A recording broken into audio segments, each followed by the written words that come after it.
मिलेला मैडम एक कंप्लेन हमरा भी है। बोलिए पांडे जी। तनी गौर कीजिएगा। काशी हिले छापा हिले पटना हिलेला हो तोहरी मिलेला रहेलस फसाइल मन चैत के महीना में ऊपर से नीचे भीजल रहता पसीना में।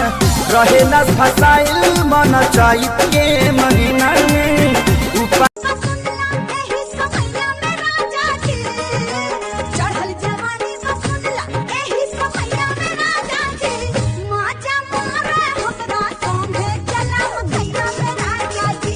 के मगही पा अचल तारू सिनमाता तपोसे का लप कावेलू लप लप कमरिया ना लप कावेलू करिया करिया रसगुल्ला रसदार राजा जी। करिया करिया रसगुल्ला रसदार राजा जी। एक करिए शिवा दर्शन वार राजा जी। एक करिए शिवा दर्शन करिया ऐसे निरेख न मखना रे मेरा पतंग रे छोरा छी छोरा तू लगता है। अब भइल हमर साथी ना मिली अब आजादी जवानी ना हा चटनी की तोरा के चटाती।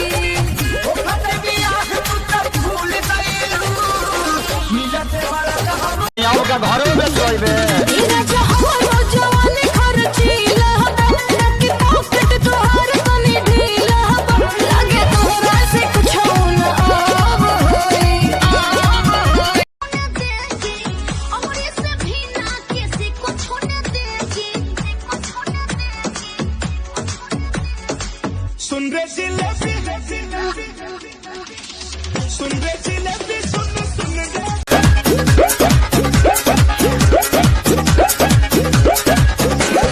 छोड़ी नहीं हवा गोइल ससुरावा तड़पत होई परान जान मोरा रोवत ताकेला भुकुर भुकुर कोमर हिलावे राजा जी रतिया में घरे न आवे लगन में लड़की नचावे भतरिया ऑर्केस्ट्रा चलावे महका के लाभ लो बजा के ताबला महका के लाभ लो बजा के ताबला छुए से करेलू माना माना माना पहिले लेला होठ लाली के सवाद धीरे धीरे पहिले लेला होठ लाली के सवाद धीरे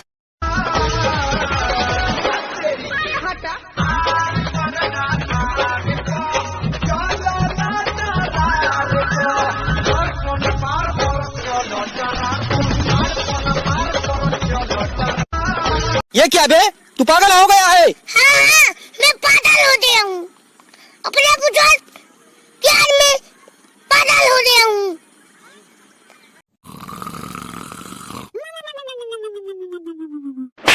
ये क्या है? ये शिमला मिर्च है। इतना छोटा? हमारे गांव में तो इतना बड़ा होता है।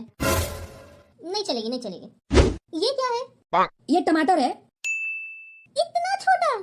हमारे गांव में तो इतना बड़ा होता है। ये भी नहीं चलेगी नहीं चलेगी। और ये क्या है? बहुत फेंक रही है, अब बताता हूँ। झूठ तो मैं बोलता नहीं। ये मिर्ची है, अभी पूरी बड़ी हुई भी नहीं है। जब ये पूरी बड़ी हो जाएगी, एक टेम्पो में एक ही जाती है। मेरा फोन नहीं मिल रहा है। शेख चिल्ली, जरा फोन मारियो।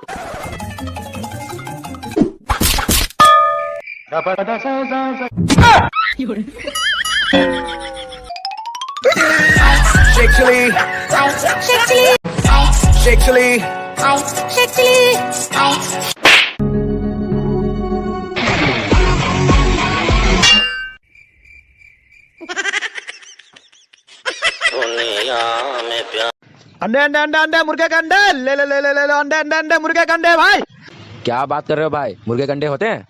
अरे भाई मुर्गे नहीं रहता तो अंडा कहाँ से आता? जॉब नहीं है, पैसे भी नहीं है, फिक्र मत करें। वीमेट पर वीडियो शूट करें और लखपति बने। जी हाँ, सही सुना आपने।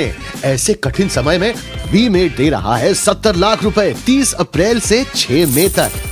तो देर किस बात की, VMATE वीमेट पे अपने वीडियो बनाओ। उससे पहले ऐप तो डाउनलोड करो, वीमेट। VMATE वीमेट।